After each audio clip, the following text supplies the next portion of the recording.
عزم کو فیصلہ کن عمل میں ڈھالنے کی توفیق عطا فرمائی۔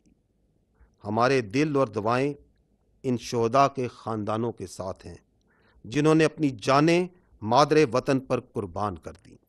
ہم زخمیوں کی جلد صحت یابی کے لیے بھی دعا گو ہیں۔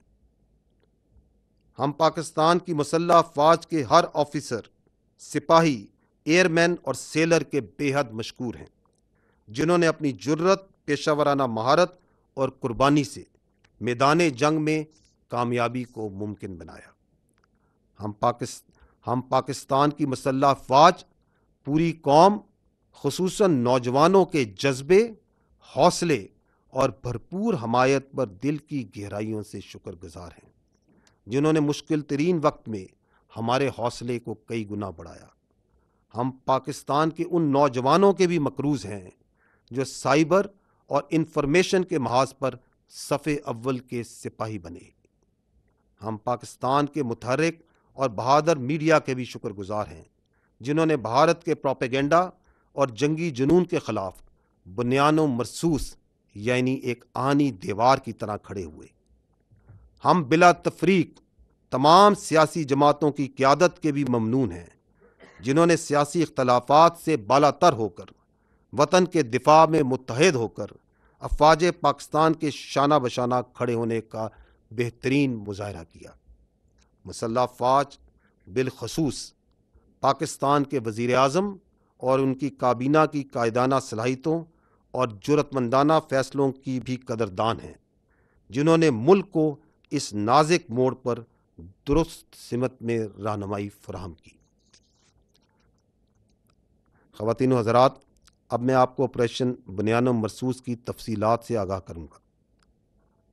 پاکستان کا جواب ایک نصابی نمونہ تھا جس میں تینوں افواج کی مکمل ہم آہنگی کے ساتھ حقیقی وقت پر صورتحال کی آگاہی، نیٹ ورک سینٹرک وارفیئر اور ملٹی ڈومین آپریشنز کی مکمل صلاحیت بروئے کار لائی گئی۔ زمین، فضا، سمندر اور سائبر سپیس میں مکمل ہم آہنگی سے اہم اہداف کو تباہ کیا گیا۔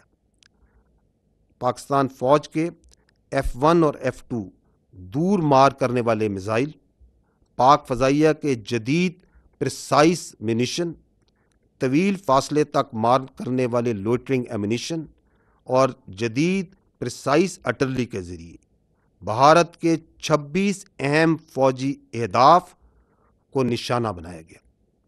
وہ تنصیبات جو پاکستانی شہریوں کو نشانہ بنانے کے لیے استعمال ہوئیں، اور وہ تنصیبات جو پاکستان میں دہشت گردی کو فروغ دینے میں استعمال ہوتی ہیں، اور ان تنصیبات کو نہ صرف بھارتی غیر قانونی زیر تسلط جموں و کشمیر میں بلکہ بھارت کے اندر بھی نشانہ بنایا گیا۔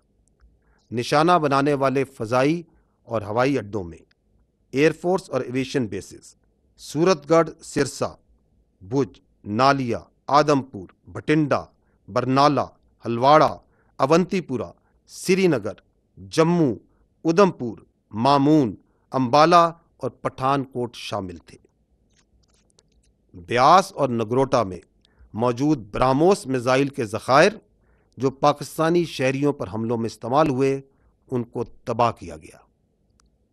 S-400 ایئر ڈیفنس سسٹم کو پاک فضائیہ نے بوجھ اور آدم پور میں نشانہ بنایا۔ اڑی میں فیلڈ سپلائی ڈیپو اور پونچھ میں ریڈار سٹیشن جیسے لاجسٹک اور سپورٹ مراکز کو بھی نشانہ بنایا گیا۔ KG ٹاپ اور نوشہرہ میں موجود 10 بریگیڈ اور 80 بریگیڈ کی کمانڈ تنصیبات کو بھی تباہ کیا گیا۔ یہ وہ تنصیبات ہیں جہاں سے بلا اشتعال فائرنگ کر کے معصوم بچوں اور عورتوں کو نشانہ بنایا گیا۔ راجوڑی اور نوشہرہ میں موجود ملٹری انٹیلیجنس کی یونٹیں اور ان کے فیلڈ عناصر جو پاکستان میں دہشت گردی میں ملوث پراکسیز کو سپورٹ دیتے تھے، ان کو بھی ختم کیا گیا۔ لائن آف کنٹرول کے پار وہ تمام آرٹلری، لاجسٹک اور پوسٹیں جو آزاد جموں اینڈ کشمیر میں سویلینز پر فائرنگ کرتی تھیں، ان پر شدید اور مسلسل جوابی کارروائی کی گئی، یہاں تک کہ انہوں نے سفید جھنڈے اٹھا لیے۔ بھارت نے ڈرونز کے ذریعے پاکستانی فضا کی خلاف ورزی کی تاکہ عوام میں خوف پھیلایا جا سکے اور ان کو ہراساں کیا جا سکے۔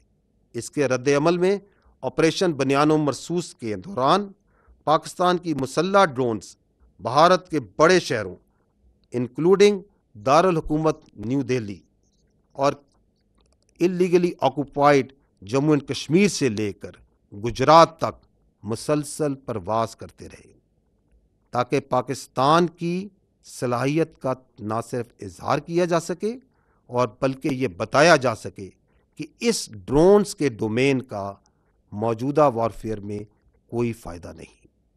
پاکستانی افواج نے بھرپور سائبر حملے بھی کیے، جن کے نتیجے میں ان بھارتی اہم مواصلاتی اور انفراسٹرکچر نظام کو مفلوج کیا گیا جو کہ بھارتی افواج کے استعمال کر رہی تھی۔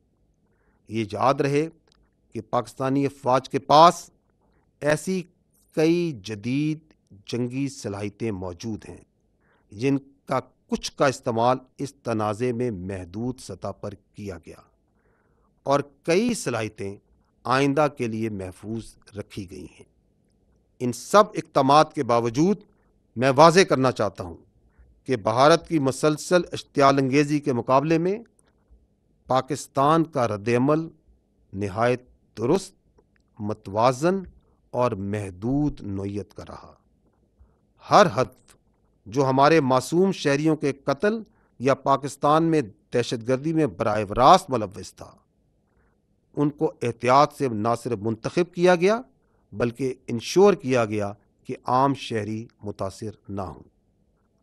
ہم یہ بھی واضح کرنا چاہتے ہیں کہ جب مشرقی سرحد پر افواج پاکستان دفاع میں مصروف تھیں تو خیبر پختونخوا اور بلوچستان میں بھارتی سرپرستی میں دہشت گردی میں غیر معمولی اضافہ ہوا، جو اس بات کا دوبارہ ایک ناقابل تردید ثبوت ہے کہ بھارت پاکستان میں دہشت گردی کو اپنی پراکسیز کے ذریعے فروغ دے رہا ہے۔ تاہم افواج پاکستان نے مغربی محاذ پر بھی انسداد دہشت گردی آپریشنز کو بغیر کسی وقفے کے کامیابی سے جاری رکھا۔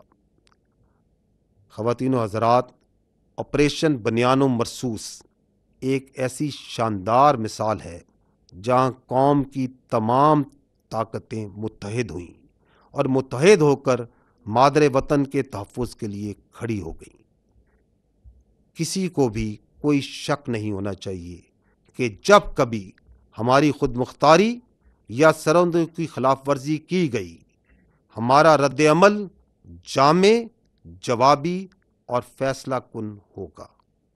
افواج پاکستان پاکستانی قوم کو اس کے حوصلے، عزم اور حب الوطنی پر سلام پیش کرتی ہیں۔ اور آخر میں سورہ انفال کی ان آیات پر ختم کرنا چاہوں گا، وَيَمْكُرُونَ وَيَمْكُرُ اللَّهُ وَاللَّهُ خَيْرُ الْمَاكِرِينَ۔ وہ تو اپنی تدبیریں کر رہے تھے اور اللہ اپنی تدبیر کر رہا تھا، اور وہ سب سے مستحکم تدبیر کرنے والا ہے۔ پاکستان زندہ باد، افواج پاکستان پائندہ باد۔